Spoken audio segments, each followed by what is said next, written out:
बुद्धले दिनुभएको शिक्षा 4 आर्य सत्य। दुःख आर्य सत्य। संसारमा दुःख छ।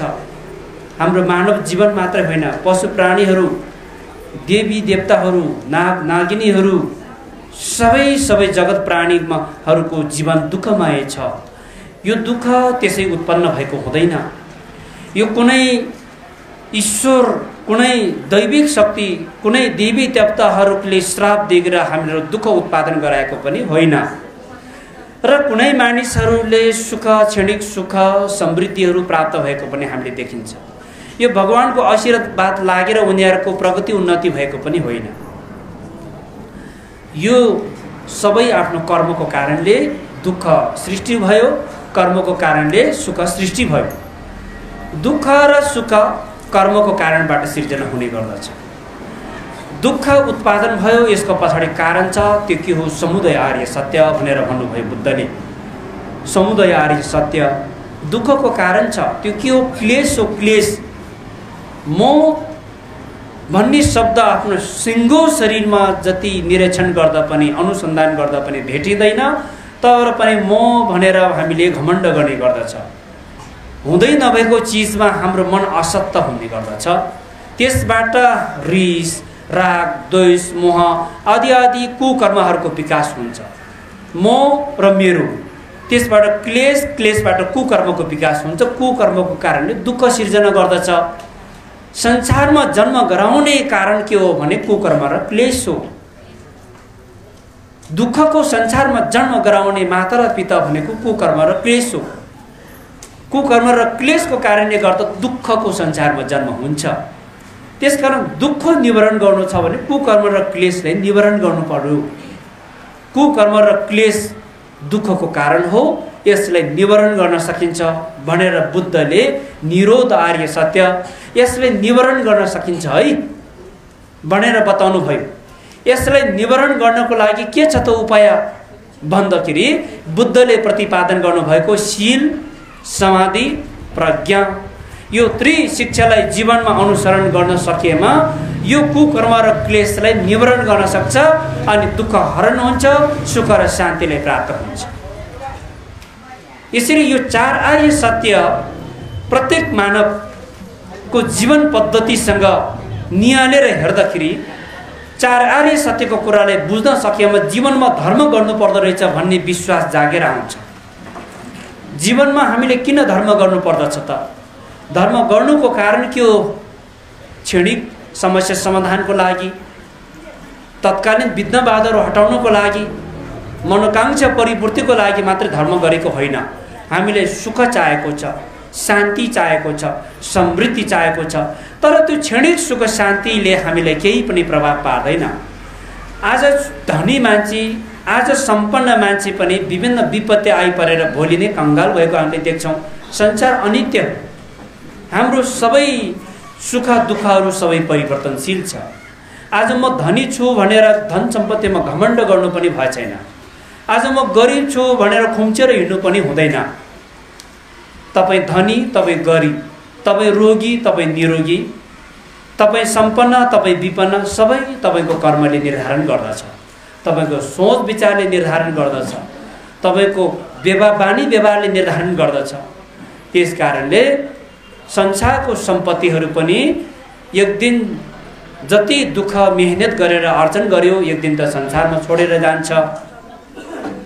माया गर्ने इष्टमित्रहरू जति धेरै भए तापनि एक दिन संसारमा छोडेर जान्छ।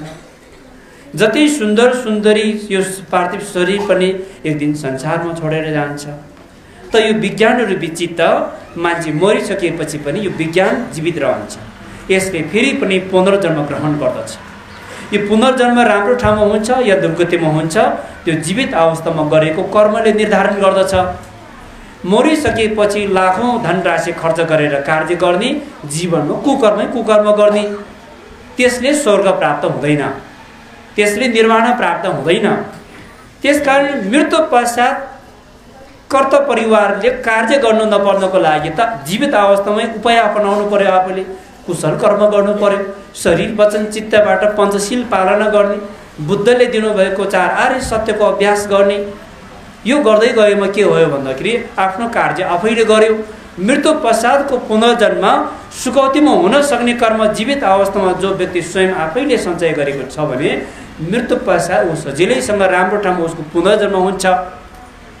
यसकारण आफ्नो भविष्य आफ्नो कर्मले निर्धारण गर्दछ। हाम्रो भविष्य कुनै भगवानको आशीर्वाद भगवानको हातमा छैन।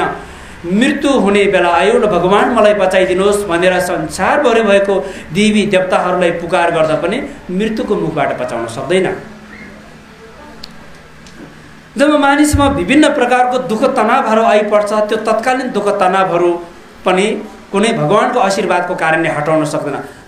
श्रद्धा भक्ति भगवान प्रतिको पूर्ण विश्वास त्यो ऊर्जा शक्तिले गर्दा केही हदसम्मको हाम्रो त्यो तनावहरू हटाउनेमा मद्दत पुग्न सक्दछ। यसकारण जीवनलाई सार्थक बनाउने सफल बनाउने यो सबै तपाईँ हामी हाम्रै हातमा छ। र यसरी बुद्ध धर्मको शिक्षालाई अनुसरण गराउनको लागि यो गुम्बा निर्माण गरिएको छ। नमो बुद्ध गुरुङ सेवा समितिको पहलमा यो गुम्बा निर्माण भइरहेको छ। यसको नेतृत्व निर्देशन गुरुङ तमु लामा बौद्ध धर्म समाजले गर्ने हाम्रो सल्लाह भइरहेको छ। विशेष गरी गुरुङ समुदायमा बुद्ध धर्म भन्दा पनि संस्कारको बढी व्यापक प्रभाव परेको कारणले गर्दाखेरि हामीले धर्म भनेको रस हो, संस्कार भनेको धर्मलाई अड्काउने एउटा माध्यम र उपाय हो। तपाईलाई तिर्खा लागेको छ यो गिलासमा पानी भरेर दियो भने तपाईको तिर्खा यो सिसाको गिलासले तिर्खा मेटाउने हो कि यो गिलासभित्र राखेको पानीले तिर्खा मेटाउने हो त भन्दाखेरि यो गिलासले त हाम्रो तिर्खा मेटाउँदैन। तिर्खाको प्यास मेटाउनको लागि यो गिलासभित्र भएको पानी नै सेवन गर्नु पर्दछ। हो, संस्कार भनेको यो गिलास जस्तो मात्रै हो, तर धर्म भनेको यो पानी जस्तो हो। जबसम्म सेवन गर्दैन तबसम्म तिर्खा मेट्न सक्दैन। हामी अल्झेको छ, संस्कारमै अल्झेको छ। आफ्नो समस्या समाधानको रस हामीले स्पान गरेकै छैनौँ भनेपछि हाम्रो समस्या समाधान हुँदैन। समस्या ठाउँको ठाउँमै जीवित रहन्छ। यस कारणले गर्दाखेरि हाम्रो भावी सन्ततिहरूलाई पनि धर्म संस्कार बुद्ध शिक्षा सिकाउने केन्द्रबिन्दुको रूपमा यो गुम्बा स्थापित भएको छ। यो गुम्बा कोही व्यक्ति विशेष, कुनै समुदाय विशेष, कुनै सङ्गठन विशेषको नभइकन यो सबै जात जातिको गुम्बा हो। यो गुम्बामा आएर पूजापाठ गर्ने धर्म अभ्यास गर्ने अधिकार सबै मानवमा नै यसको चाहिँ अधिकार छ भनेर हामी जानकारी गराउन चाहन्छौँ हजुरहरूलाई। गुम्बा कोही पनि व्यक्ति विशेषको हुँदैन। गुम्बाको देखभाल गर्ने संरक्षण गर्ने केही जिम्मेवारी व्यक्तिहरू चाहिँ हुनु स्वाभाविक कुरा हो, तर गुम्बा कुनै व्यक्ति विशेषको सम्पत्ति हुँदैन।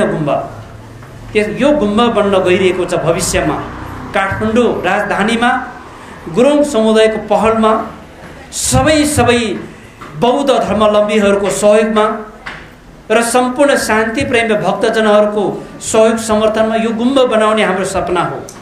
यो गुम्बा बन्न सक्यो भने हाम्रो भविष्यमा आउने भावी सन्तानहरू गुम्बामा आएर धर्म सिक्ने, आफ्नो संस्कार सिक्ने, धर्म अनुसारको चाहिँ अभ्यास गर्ने केन्द्रको रूपमा गुम्बा बनाउन गइरहेको हुँदा यसमा हामी सबैले आर्थिक नैतिक भौतिक समर्थनको सहयोग नगरेसम्म यो गुम्बा निर्माण सम्पन्न हुने सम्भव छैन। सबै भक्तजनहरूलाई म विशेष आह्वान गर्न चाहन्छु। अहिले कृष्णबहादुर गुरुङ लागि पर्नु भएको छ। उहाँको अतुलनीय योगदान छ यो गुम्बा यहाँसम्म उठाउनेमा। आफ्नो पसिना बगेको छ, आफ्नो धन पैसा खर्चेको छ। उहाँको अगुवाईमा गुम्बा यहाँसम्म बन्यो। यसमा हाम्रा धेरै भक्तजनहरूको पनि दान रकमको सहयोग छ। अब यसलाई अझै अर्को सालको पूजा कार्यक्रममा यो गुम्बाको पर्खाला ठट्ट लगाइसक्यो भने हाम्रो पूजा कति व्यवस्थित हुन्थ्यो। अर्को पालिबाट हाम्रो सम्पूर्ण पूजापाठहरू प्रवचनहरू गुम्बाभित्रै गर्न पाउनको लागि हामी सबैको आवश्यक सहयोग बिना यो सम्भव छैन। फेरि त्यसकारण बुद्धकालीन समयमा भगवान बुद्ध एक दिन भिक्षाटन गर्दै आउँदा बाटोमा दुईजना बालकहरू बालुवाको घर बनाएर खेलिरहेको थियो। त्यो बालकहरूको घरमा धर्म संस्कारको प्रभाव व्यापक थियो। कुनै पनि बौद्ध भिक्षु घरमा भिक्षाटन आउनुभयो भने रित्तो हात फर्काउनु हुँदैन, दान दिएर पठाउनु पर्छ भन्ने संस्कारको प्रभाव थियो। दुईजना बालकहरू बालुवाको घर बनाएर खेलौना बनाएर खेलिरहेको ठाउँमा भगवान बुद्ध भिक्षाटन गर्दै आएपछि दुईजना बाबुहरू अतलियो। ओहो, हामी घरमा भएको भए दान दिन्थ्यौँ, हामी खेलिरहेको छ के दान दिने त भगवानलाई भनेर दुईजना बाबा, एकजना बाबु एकदमै बुद्धिमानी, हामी खेलिरहेको खेलाउन पनि उपहार स्वरूप भगवानलाई हामीले अर्पण गरौँ भन्ने दिमागमा उसको विचार जाग्छ। अनि दुईजना बाबुहरू भगवानको रूप शरीर अग्लो हुनुहुन्थ्यो, खेलाउन बनाएर खेलिरहेको माटोको डल्लो भगवान बुद्धको भिक्षा पात्रमा खसालिदिनु भयो। भगवान बुद्धले पनि यस्तो सानो सानो नानीहरूले पनि दान पारमित्यको अभ्यास गरेको, दान गर्ने संस्कारको अभ्यास गरेको देखेर बुद्ध पनि साह्रै खुसी हुनुहुन्छ। अनि खुसीको साथ भगवान बुद्धले ती बाबुहरूले दिएको माटोको डल्लो स्वीकार्नुहुन्छ। अनि गुम्बामा जानुहुन्छ, बेलुकी जेतवन बिहारमा बुद्धले माटोको डल्लो आफ्नो शिष्यलाई दिएर गुम्बाको भित्तामा लिपिदिनुहोस् भनेर आदेश दिनुहुन्छ। बुद्धको चेलाले बुद्धको आदेश अनुसार माटोको डल्लोलाई गुम्बाको भित्तामा लगेर लिपिदिनुहुन्छ। हो, त्यो माटोको डल्लो दान दिएको दान पुण्यको प्रभावले गर्दा भगवान बुद्ध परिनिर्वाण हुनुभएको लगभग 100 वर्ष पछाडि भारत देशमा सम्राट अशोक राजा भएर जन्मियो त्यो बालक। एउटा माटोको डल्लो दान दिएको बालक, त्यो माटोको डल्लो गुम्बाको भित्तामा गएर लिपिदिएको पुण्यको प्रभावले 100 वर्ष पछाडि सम्राट अशोक भएर जन्मियो। त्यो बालकलाई सहयोग गर्ने उसको साथी सम्राट अशोकको महामन्त्री भएर जन्मियो पछिल्लो जन्ममा। पुण्यको सम्बन्ध यस्तो रहेको छ। गुम्बा बनाउने कार्यमा सहयोग गर्ने पुण्य अपार छ। हामी त मरेर जान्छ, हाम्रो भावी सन्तति पछि आउने कयौँ व्यक्तिहरूले पाप पखाल्ने, पाप प्रायश्चित गर्ने, पुण्य सञ्चय गर्ने त्यस्तो पवित्र स्थानको निर्माण गर्न गइरहेको छ नि। यहाँ त यसमा एउटा इँटा, एक बोरा सिमेन्टी अथवा अलिकति यहाँ चाहिने केही छट बालुवा भए पनि हामीले सहयोग गरौँ भन्ने भावना हामी सबैले विचार उत्पन्न गरौँ। किनभने हामी सबैको आस्था, हामी सबैको पुण्य सञ्चयको हेतु र भविष्यमा आउने हाम्रो भावी सन्ततिहरूले पनि यो धर्म, यो संस्कारलाई अवलम्बन गरेर निरन्तरता पाउन सकोस् भनेर हामीले यो काम कार्य गरिरहेका छौँ। यसकारण यो कुनै व्यक्ति विशेषको कारणले गर्दाखेरि हामी चाहिँ निष्क्रिय हुनु हुँदैन। हामी कोही पनि निष्क्रिय हुनुपर्ने कुनै कारण छैन। गुम्बा सम्पन्न गर्नमा हामी सबैजनाले एक मुठी मात्रै दान दिए पनि गुम्बा सम्पन्न हुन्छ। कति धेरै जनसङ्ख्या छ त काठमाडौँ उपत्यका यो राजधानीमा, हामी बौद्ध मार्गीहरू हामी सबैले एक मुठी मात्रै दान सङ्कल्प गर्न सक्यौँ भने यो गुम्बा सजिलैसँग र गुम्बा निर्माण गर्ने भन्ने कुरा, धन सम्पत्ति धेरै हुने व्यक्तिले करोडौँ धन सम्पत्ति लगानी दिएर उसले सहयोग गरेर गुम्बा निर्माण त गरिहाल्छ, तर त्यसले धेरै ठुलो अर्थ राख्दैन। फेरि यो श्रद्धा भक्ति थोरै भए पनि सबैको सहभागिता हुनु अति नै महत्त्वपूर्ण कुरा हो।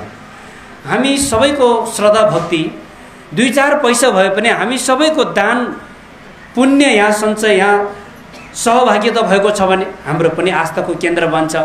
यो गुम्बा त फलाना मान्छेले 1 करोड पैसा लगाएर बनाएको हो नि भन्नेपछि अलिकति हाम्रो आस्था पनि निष्क्रिय हुन सक्ने सम्भावना हुन्छ। त्यसकारण यो सबैको आस्थालाई सहभागितामा ल्याएर गुम्बा निर्माण गर्न सकेमा धेरै दान रकम दिने जजमान जिन्दाहरूलाई विशेष प्रकारको सम्मान गर्ने, सबैको अगाडि उचाल्ने नचाउने होइन, त्यो गर्नु खासै उपयुक्त छैन। थोरै सहयोग गर्ने दाता पनि उत्तिकै सम्मानित हुनुहुन्छ, अभिनन्दन गर्ने हामी चाहन्छौँ र धेरै सहयोग गर्ने दाताहरू पनि उत्तिकै सम्मानित छ हाम्रो लागि। त्यसकारण किन भन्दा यो पुण्य सञ्चयको हेतु हामी सबैले एक मुठी मात्रै भए पनि यो सहयोग, यो पुण्य सहभागिता जनाएर यो गुम्बा सम्पन्न हुन सक्यो भने यो गुम्बाले सबैको मन जित्छ। यो गुम्बा विशेष गरी हामी सबैको स्थानीय हाम्रो टोल सुधार समितिमा रहनुभएका हाम्रो स्थानीय छरछिमेकीहरूको त झन् गहना बनेको छ। किनभने विश्व प्रसिद्ध गुरुहरूले यहाँ पाइला टेक्नुहुन्छ, विश्व प्रसिद्ध चाहिँ गुरुको अनुयायीहरूले यहाँ पाइला टेक्नुहुन्छ भनेपछि पर्यटकीय क्षेत्रको हिसाबले पनि यो गुम्बा त ठुलो गन्तव्य बन्यो नि भविष्यमा। ओहो, हामी त बौद्ध जानको लागि यहाँबाट 20 मिनट हिँडेर जानुपर्छ यताबाट भनेपछि हाम्रो यहाँ गुम्बा बन्यो भने हाम्रो छिमेकीहरू बिहानै आएर मर्निङ वक गर्न पाइयो, गुम्बा कोरा घुम्न पायो, बेलुकी साँझ भएको इभिनिङ वक आउनु पायो, गुम्बा कोरा गर्न पायो, आफ्नो शारीरिक सन्तुलन पनि राम्रो हुने, पुण्य सञ्चय पनि हुने, यसरी हामीले बुझ्नु पर्दछ। यसकारण गुम्बा कोही व्यक्ति विशेष, कुनै समुदाय विशेष, कोही सङ्गठन विशेषको नभइकन शान्ति प्रेमी, धर्म प्रेमी सबैको लागि यो गुम्बा बन्न गइरहेको छ। यति कुरा हामीले बुझौँ, अरूलाई बुझौँ र हामीले एकमुठी भए पनि सङ्कलन गरेर सहभागिता बनाऊँ भन्ने म आह्वान गर्न चाहन्छु। र यसरी प्रत्येक वर्ष हामीले वार्षिकी पूजा गराउँदै आए तापनि यस वर्ष यो गुम्बा निर्माणको कामले गर्दाखेरि यहाँ हाम्रो पूजा ढिलाइ हुन गएको पनि यहाँलाई जानकारी गराउन चाहन्छु। र यसरी आज यो पूजा समापनको घडीमा तपाईँ समस्त भक्तजनहरू आफ्नो अमूल्य समय खर्चेर आउनुभयो। अवश्य पनि यो पुण्य अनुष्ठानमा आशीर्वाद ग्रहण, धर्म प्रवचन श्रवण गरेर तपाईहरूले मनमा केही न केही एउटा सोच विचार, केही न केही एउटा चिन्तनको विषय चाहिँ मनमा बोकेर जानुहोला भनेर म तपाईँलाई अनुरोध गर्न चाहन्छु। गुम्बामा आउनुभयो, प्रसाद आशीर्वाद लिनुभयो।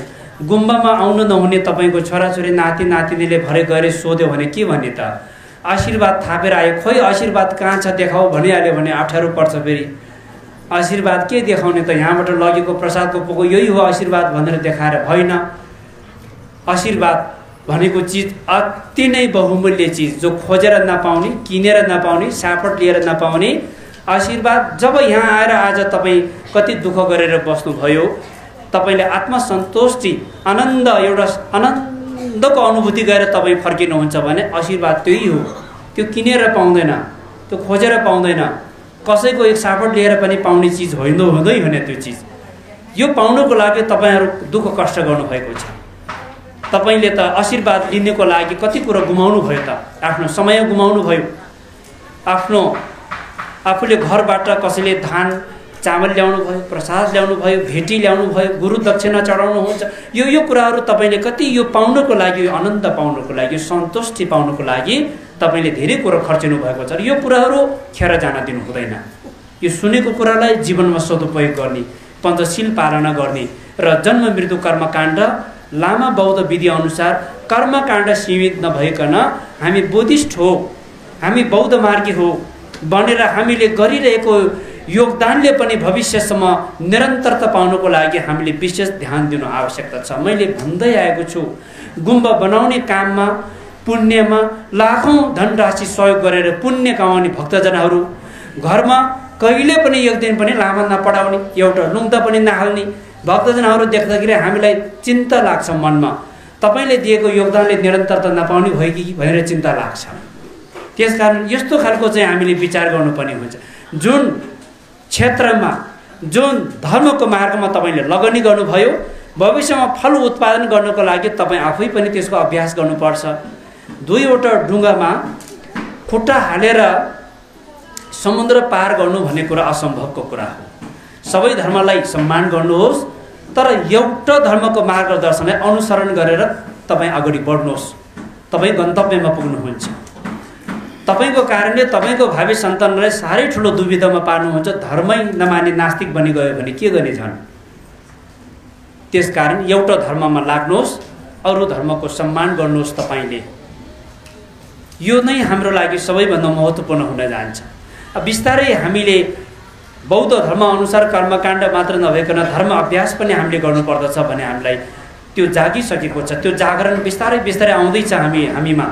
यसले गर्दा गुम्बा बनाउने काम कार्यहरूमा तपाईँहरूले सहयोग गर्नुभयो, लाखौँ धनराशि दान सहयोग गरेर तपाईँले योगदान पुर्याउनु भयो र तपाईँले बौद्ध धर्म अनुसारको पूजापाठ गर्नुभएको छ कि छैन? तपाईँले कहिले पनि घरमा लामा पढाउनु भएको छ कि छैन? त्यो कुरोले पनि निकै ठुलो अर्थ पो राख्छ त फेरि। त्यस कारणले गर्दाखेरि लामा नपढाउने, गुम्बा बनाउने काममा लाखौँ लाख धनराशि सहयोग गर्ने दाताहरू धेरै देखिसक्यो मैले। घरमा एक दिन पनि लामाले पाइला नटेक्ने मान्छे देखिसक्यो। त्यो भयो भने त्यसले त्यति धेरै प्रभाव, यो धेरै प्रभाव संस्कार पूजापाठको कारणले धेरै प्रभाव पायो। यो सँगसँगै दार्शनिक प्रभाव पार्न सकेपछि बल्ल के हुन्छ, मजबुत हुन्छ। हामी यो सुझाव दिन चाहन्छु। हजुर, बिस्तारै बिस्तारै हामीले परिमार्जन गर्नुपर्छ। कुरीति कुसंस्कारहरूलाई हामीले चिन्नुपर्छ। बेला बखतमै चिनेर आफ्नो बाटोलाई चिनेर अवलम्बन गर्न सकेमा, यात्रा गर्न सकेमा हामी गन्तव्यमा पुग्न सकिन्छ। र भविष्यमा आउने हाम्रो भावी सन्तानहरूले पनि हामी हिँडेको बाटो पछ्याउँदै उनीहरू पनि निर्माणमा आउँछ। हाम्रो गन्तव्य, हाम्रो अन्तिम लक्ष्य नै निर्माण प्राप्त गर्नु हो। निर्माण परम सुख, जन्म मृत्युको चक्रबाट सदाको लागि मुक्त भइसकेको अवस्थालाई निर्माण भनेर बुझ्नु पर्दछ। हाम्रो लक्ष्य नै त्यो हो। र यो आज 3 दिनको अन्तरालमा पूजापाठको कार्य सम्पन्न भएको छ। यो पूजापाठ अवधिभित्र यो पूजाको आयोजना गर्नुहुने आयोजक समिति नवबुद्ध गुरुङ सेवा समितिका अध्यक्ष श्री कृष्णबहादुर गुरुङज्यू, कार्य समितिमा आबद्ध तपाईँ सम्पूर्ण पदाधिकारीज्यूहरूलाई विशेष धन्यवाद दिन चाहन्छु। प्रत्येक वर्ष चाहिँ यस वर्षको पूजा कार्यक्रम अत्यन्तै सफलताको साथ सम्पन्न भएकोमा यहाँलाई बधाई पनि दिन चाहन्छु। भविष्यमा पनि यसरी नै फेरि यो वार्षिक पूजापाठ निरन्तर यसरी नै अगाडि बढाउँदै लैजानुहोला भनेर सुझाव दिन चाहन्छु। र यस पूजापाठमा मेरो धर्ममित्र साथीहरू पनि विभिन्न क्षेत्रबाट विभिन्न जिल्लाबाट आफ्नो कामहरू जिम्मेवारहरू छोडेर यो पूजामा आइदिनु भएकोमा मेरो सम्पूर्ण धर्ममित्र गुरुहरूलाई पनि विशेष धन्यवाद दिन चाहन्छु। र आज यो समापन घडीमा आयोजक समिति र हाम्रो निमन्त्रणलाई स्वीकार गरेर हामीलाई अयुको आशीर्वाद प्रदान गर्नको लागि यहाँ पाउ कष्ट गरी पालिदिनु भएकोमा हाम्रो श्रद्धेय टुल्कु रुम्बुचे गुरुलाई विशेष चाहिँ साधुवाद टक्राउन चाहन्छु।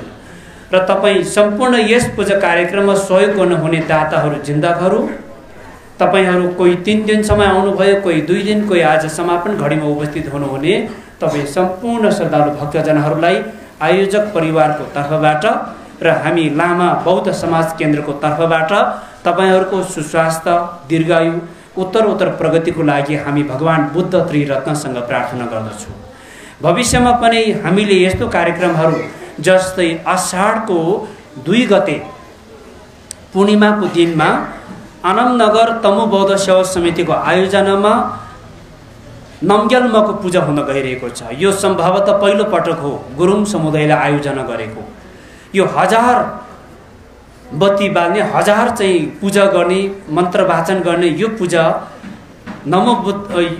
आनन्दनगर तमु बौद्ध सेवा समितिको आयोजनामा हुन गइरहेको जानकारी गराउँदै त्यसमा पनि हाम्रा गुरुहरूबाट प्रवचन हुन्छ, हाम्रो टुल्कु रुम्बुचेबाट वाङ हुन्छ। त्यो कार्यक्रममा पनि तपाईँ सम्पूर्ण भक्तजनहरू सहभागी भइदिनको लागि म हार्दिक जानकारी गराउन चाहन्छु। र विशेष गरी मैले अघि भनेको कुरा पर्सि 21 गतिको दिनदेखि आषाढ 17 गतिको दिनसम्म कसैले पनि मासु मांस नखाइदिनु होला। वन्दना गर्दछु, ढोक गर्दछु। सबैले शुद्ध शाकाहारी भोजन सेवन गरिदिनु होला। र यो हामी सबैले सकदाउको अवधिभित्र जति पुण्य सञ्चय गरियो, जति हामीले कुशल कर्म सञ्चय गरियो, त्यो कुशल कर्महरूलाई पनि हामी सबै बुद्ध बोधिसत्वलाई साक्षी राखेर, हाम्रा परम पूजनीय गुरु रुम्बुचे गुरुहरूलाई साक्षी राखेर उहाँले सञ्चय गर्नुभएको अपार पुण्यको समुद्रमा मिसाउने बोधि परिणाम पाठ पनि हामी वाचन गर्नेछौँ। यो सकदाउको अवधिभित्र तपाईहरूले शुद्ध शाकाहारी यथाशक्य तपाईहरूले जप गर्नुहोस्, ध्यान गर्नुहोस् र औँसी, पूर्णे, अष्टमी, दशमी यो 4 दिन चाहिँ सक्यो भने बेलुकाको खाना छोडेर अष्टशील पालना गर्न सकेमा अति नै उत्तम हुनेछ। लसुन प्याज बार्नु पर्छ कि पर्दैन गुरु भनेर प्रश्न पनि आइसक्यो मलाई। लसुन प्याज पनि ध्यान गर्ने, शरीरलाई अलस्य बनाउने भोजनको रूपमा गनिन्छ। तर लसुन प्याजलाई बार्नुपर्ने आवश्यकता मान्दैन।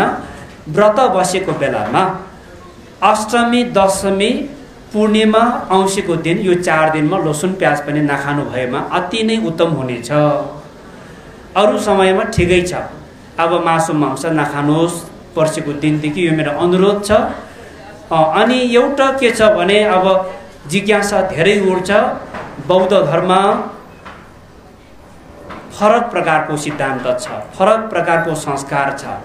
हामी अन्य धर्म संस्कारको प्रभावले गर्दाखेरि हामीले पूजापाठ गर्ने तरिका, ठुई पानी पिउने तरिका, गुरु दर्शन भेट गर्ने तरिकाहरू अधिकांशले जानिरहेको हुँदैन। यो साधारण कुरा जस्तो लाग्छ, तर हामी ठुलो गुरुहरूको अगाडि आउँदाखेरि अलमल्ल परेको देख्छु, झिलिमिली परेको देख्छु। यो पनि समस्याकै विषय। यो कुराहरू पनि हाम्रो लोपेन रणबहादुर गुरुले बेला बेलामा प्रशिक्षण दिनुभएको छ। आमाहरू कति मिठो मोलम भजन गाउने उत्पादन भइसकेको छ। हाम्रो लोपेन गुरुले बेला बेलामा सिकाउनुहुन्छ। तपाईँ सबैजना भक्तजनहरूले सहभागी भएर यो हामीलाई साधारण जस्तो लाग्छ। गुम्बामा आउने आमाले सर्लक्क ढोक्न जानी, दर्शन गर्न जानी, त्यो आमाको श्रीमानले खाता समाउँदै नजान्ने, गुरुको अगाडि आएपछि अलमली हाल्ने। यो कुराहरू हामी सुन्दा सामान्य, तर प्रत्यक्ष आफूमाथि पर्दाखेरि निकै गम्भीर अवस्था सिर्जना हुन्छ। फेरि यो सिक्नु पर्यो हामी सबैले। अनि एउटा कुरा अब हामी सिधै भाषामा बोल्नु पर्दा, महिनावारी भएको मान्छेले पूजा गर्नुहुन्छ कि हुँदैन भनेर सिधा ठाडो प्रश्न आउने गर्छ बेला बेलामा। सायद हजुरहरूको पनि यो सामूहिक जिज्ञासाको विषय हुन सक्छ। महिनावारी हुनु यो प्राकृतिकको देन हो।